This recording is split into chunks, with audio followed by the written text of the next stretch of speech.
فرائض کی انجام دہی میں اس سے تعاون کریں گے۔ کابینہ کے بارے میں ایک قانون اس کے اختیارات کو وضع کرے گا جو داخلی یعنی انٹرنل معاملات اور ایکسٹرنل معاملات، داخلی اور خارجی امور، حکومتی اداروں کو منظم کرنے کو اور ان کے درمیان ہم آہنگی، تعلقات کو بہتر بنانے، تعلقات کو اچھے کرنے کی ذمہ داری ہوں گی۔ یہ ان اداروں کی ذمہ داری ہے آرٹیکل نمبر 56 کے تحت، اور یہ پرائم منسٹر اس کا ہیڈ ہوگا۔ آرٹیکل نمبر 57 کہتا ہے، آرٹیکل نمبر 57 کا الف کہتا ہے کہ بادشاہ اپنی شاہی فرمان کے ذریعے نائب وزیر اعظم اور کابینہ کے ارکان یعنی پارلیمان کے ارکان، جس کو وزراء، جس کو منسٹرز کہتے ہیں، کو مقرر کرے گا اور معزول کر سکے گا۔ یہ بادشاہ کی صوابدید پر ہے۔ بادشاہ یہ دیکھتا ہے کہ یہ ہماری حکومت کے لیے صحیح ہے یا غلط، بادشاہ یہ دیکھے گا یہ ملک کے لیے صحیح ہے یا غلط، بادشاہ یہ دیکھے گا یہ عوام کے بہتری کے لیے ہے یا عوام کی بدتری کے لیے، تبھی فیصلہ کرے گا، اس کو وزیر بنائے گا، ورنہ اس کو فارغ کر دے گا۔ اور اگر کسی جرم کا مرتکب ہوا تو بادشاہ اس کو خود سزا دینے کے بجائے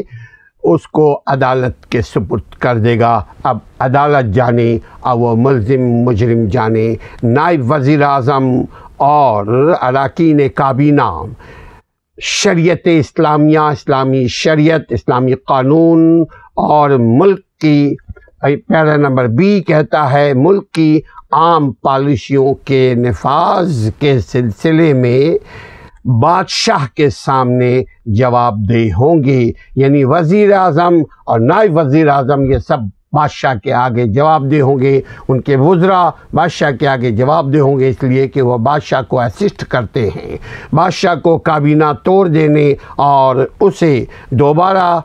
تشکیل دینے، دوبارہ کابینہ بنانے کا اختیار بادشاہ کے پاس ہے۔ یہ آرٹیکل نمبر 57 کا جیم ہے۔ آرٹیکل نمبر 58 کہتا ہے کہ بادشاہ کو ہر وزیر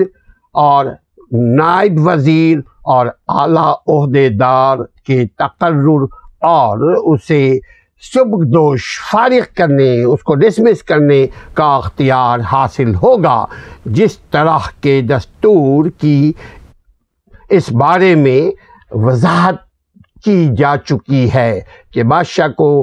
دیکھتا ہے کہ یہ شخص ہمارے اور ہمارے ملک اور ہمارے عوام کے لیے بہتر ہے یا نہیں ہے۔ وزراء اور مستقل شعبوں کے سربراہ اپنی وزارتوں اور متعلقہ شعبوں کے سلسلے میں وزیر اعظم کے سامنے جواب دہ ہوں گے۔ ایک پیرلل سسٹم بنایا ہے۔ بادشاہ کے بعد اس کا وزیر ہوگا، وزیر اعظم بنے گا، وزیر اعظم کے بعد جو وزیر ہیں، جو ارکان جس کو کہتے ہیں، یہ وزیر اعظم وزیر اس لیے بتائے جاتے ہیں، عام لوگوں کو یہی بات سمجھ میں آتی ہے، مگر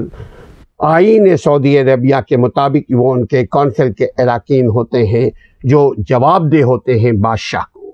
بادشاہ اگر سمجھتا ہے کہ وہ صحیح ہے تو ملک کے لیے، ریاست کے لیے، عوام کے لیے صحیح ہے تو اس کو رکھتے ہیں، ورنہ اس کو فارغ کر دیتے ہیں۔ یہ آرٹیکل نمبر 58 کے تحت۔ اب آتے ہیں آرٹیکل نمبر 59 کہتا ہے سول سروس کے احکامات، مثلاً تنخواہیں دینا،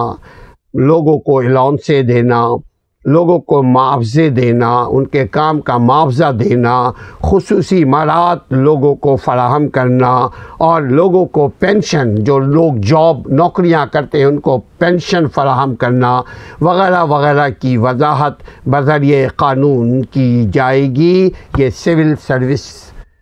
جس کو بیوروکریٹس کہتے ہیں، یہ ان کی ذمہ داری ہے۔ یاد رکھیے ہمارے یہاں کے بیوروکریسی نہیں ہے کہ جو ایک نظام ہے، بلکہ سعودی عرب کا بیوروکریسی کا مطلب یہ ہے کہ وہ عوام کی خدمت کرنے کے لیے ہوں گے، اور اگر عوام کی خدمت میں وہ ناکام رہے تو ان کو فارغ کر دیا جائے گا۔ نہ صرف فارغ کیا جائے گا، اگر ان پر کرپشن کا چارج ہے تو ان کو ملک سے باہر بھی جانے نہیں دیا جائے گا، اور اگر وہ ملک سے باہر بھاگ بھی جاتے ہیں جیسے ہمارے ملکوں میں ہوتا ہے تو سعودی عرب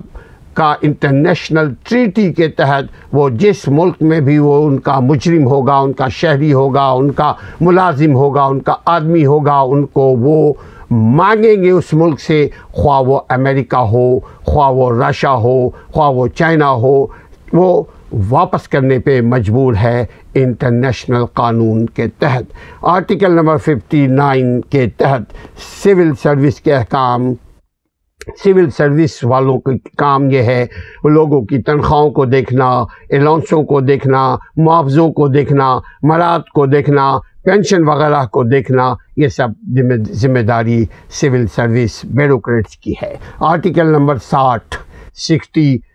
کانسٹیٹیوشن آف سعودی عربیہ کہتا ہے بادشاہ تمام مسلح افواج، بری، بحری، فضائیہ، تینوں افواج کا سربراہ ہوگا، اور وہی افسران کے تقرر اور ان کی سبکدوشی کے احکامات بذریعہ قانون جاری کرے گا کہ بادشاہ ڈائریکٹ اپنے فوج کا کمانڈر ان چیف ہوتا ہے۔ یہ آرٹیکل نمبر 60 آئین سعودی عربیہ کے مطابق ہے۔ آرٹیکل نمبر 61 کہتا ہے خواتین و حضرات،